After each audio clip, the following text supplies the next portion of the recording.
so here we've got the notes for section 5, derivatives of trig functions. So we've got the derivative of the sine function. So derivative of the sine is the cosine. For cosine, derivative of the cosine is the negative sine.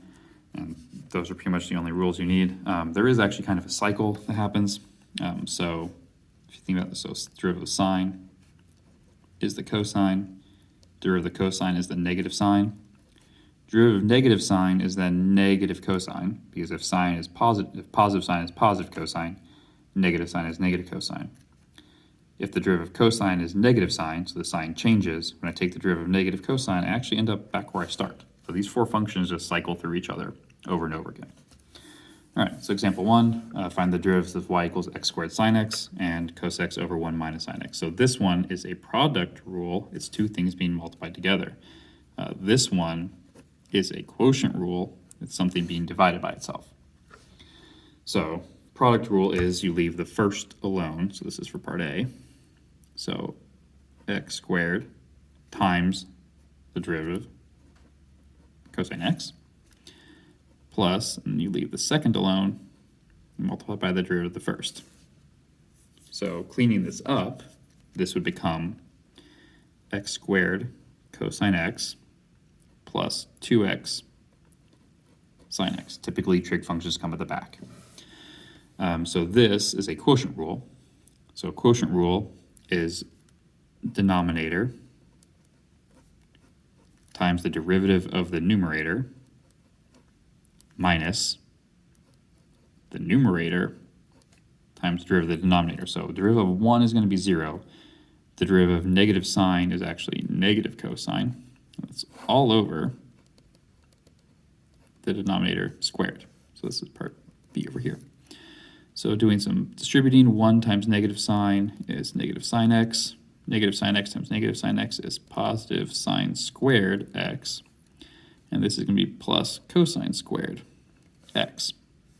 These are double negatives. All over 1 minus the sine of x squared. So here, let's see here. Oh, this is a good one. Trig function identity time. Sine squared plus cosine squared is 1. So this numerator is 1 minus sine x. And on the bottom, I have 1 minus sine x squared. So this 1 minus sine x can cancel one of these 1 minus sine x's out. Because remember, a quantity squared is actually 2 of the same thing multiplied together. So this one can cancel that one out, leaving me 1 over 1 minus sine x as my derivative. All right, down here we have simple harmonic motion. So if you hang away from a spring and then let it go, it's going to bounce up and down, up and down. The motion of a swing or a pendulum is simple harmonic motion. But this equation here gives me the position equation, 5 cosine t. What are its velocity and acceleration? So remember, velocity is a derivative of the position. Now, we're going to do this the long way first. So that's a product rule, 5 times the cosine of t. So it's leave the first, v times the derivative of u, which is actually 0. And then it's u times the derivative of v. No, derivative of cosine is negative sine. So this becomes negative 5 sine t.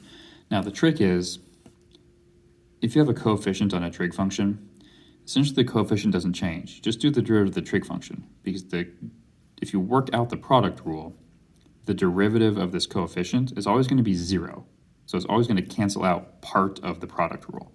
So you might as well just do the back half. Leave the coefficient alone, do the derivative of the trig function. It'll always simplify that way, assuming that the coefficient doesn't have a variable. It's just a number. It's like here, if I need acceleration, that's v prime. So I'm going to leave my negative 5 alone, take the derivative of the sine of t, which is cosine t. So that's my equation for the acceleration without having to go through the full product rule.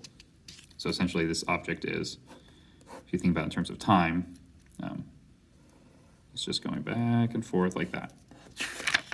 So up and down, then up and down, so on and so forth.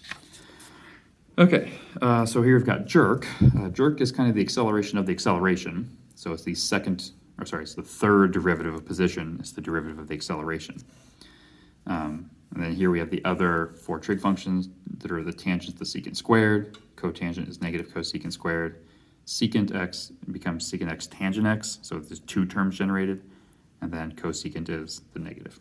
So find equations for lines that are tangent and normal to the graph of this equation at that thing. So I need to do f prime, because that's what m is going to be. So that's a quotient rule. So it's bottom times the derivative of the top, which is secant squared x, minus the numerator times the derivative of the denominator, all over the denominator squared. And I'm doing it x equals 2. So this becomes 2 times the secant squared of 2 minus the tangent of 2 all over 2 squared.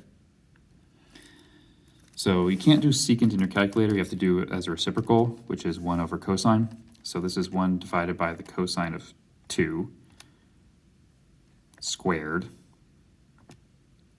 times 2. So this first part is 11.55.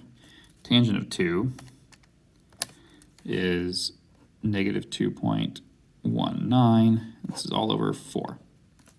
So 1.55 plus 2.19, double negative, divided by 4, is 0.94. So that gives me my m. There's my x. I still need my regular y value. To get y, I need to just plug in to my equation. So the tangent of 2 divided by 2. So y is, just substitute your x into your equation, negative 1.09. So point slope form, y equals m x minus x1 plus y1. So this is the tangent line. The normal line has the perpendicular slope, so it has the opposite reciprocal. So that's 1 over negative 0.94. And then the x minus 2 minus 1.09 doesn't change. So this one would be 0.94x. So negative 2 times 0.94 minus 1.09 is negative 2.97. So there's the tangent line. Over here, 1 divided by negative 0.94. So y equals negative 1.06x. So that number times 2. And then minus 1.09 plus 1.04. So that'd be my normal line. Example 4, find the second derivative if y is secant x. So y prime, so the derivative of the secant is the secant times the tangent. So this is secant x times tangent x. Now the problem is when I go to do the second derivative, this now is a product rule. So it's the second, v, times the derivative of the first. So the derivative of secant is yet again secant x tangent x, plus the first times the derivative of the second. So the derivative of tangent is the secant squared. So this is v du plus u dv, the product rule. U, v.